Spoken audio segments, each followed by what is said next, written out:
friends, today we are going to be talking about espresso and the different espresso based drinks. But let's start by defining what espresso means. Now, espresso is a method of brewing coffee. It is not a type of roast, it is a way by which coffee is made. And it is made by forcing nearly boiling water through finely ground coffee, and this is done under pressure. Now, typically, espresso is what we see here. It is a small brew which is highly concentrated and which is topped by a thick layer of reddish brown foam. Now this foam is called esprema in Italy.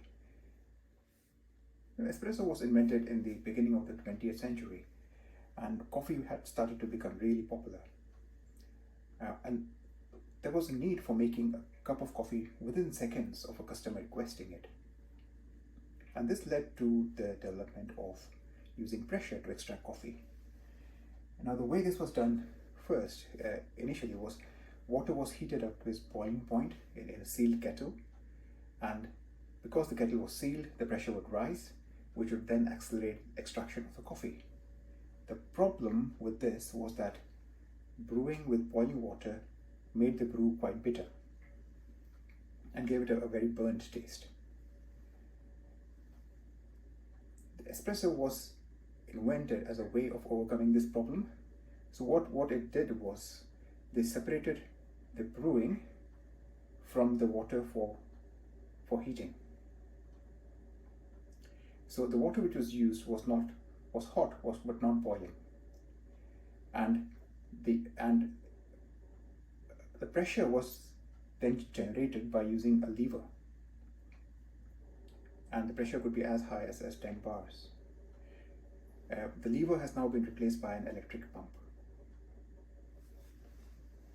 So you could define espresso as a small cup of concentrated brew which is prepared on request of the customer by extracting ground roasted coffee beans. And we are doing this by using hot water under pressure within a short period of time. Now let's make a cortado. A cortado has Spanish roots and it has become quite popular more recently. It is not served in a cup of this shape and size. It is served in a clear glass which is called as Gibraltar glass. But essentially a cortado is just equal amounts of espresso and milk. So I've got some steamed milk here and I'm going to pour an equal amount. And there you go, that's a cortado. If I continue pouring in milk so that it's 1/3 espresso and 2/3 steamed frothed milk with a fine microfoam, you get a flat white. Okay, we're going to make a macchiato next. So macchiato is nothing but espresso which has been dolloped with frothed milk. Now macchiato in Italian essentially means spotted. I guess it's the espresso coming through the foam. So I'm just going to pour some steamed milk and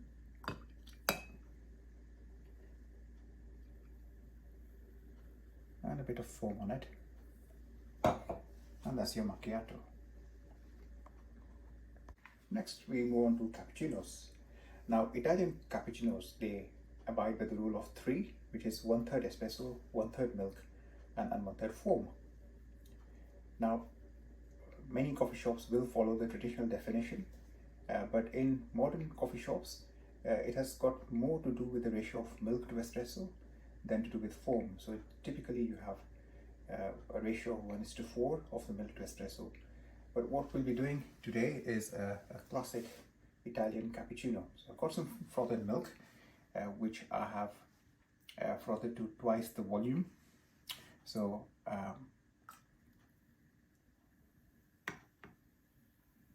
there you go.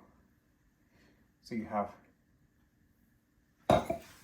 about 1/3 of espresso, 1/3 of milk, and maybe slightly less foam on here. You need slightly more foam to call it a classic cappuccino, but this is close enough. So that's your latte, which is double espresso topped up with steamed followed with milk. There are other drinks which are based on espresso, which I'm not going to cover today, such as the Americano, which is hot water topped up with espresso.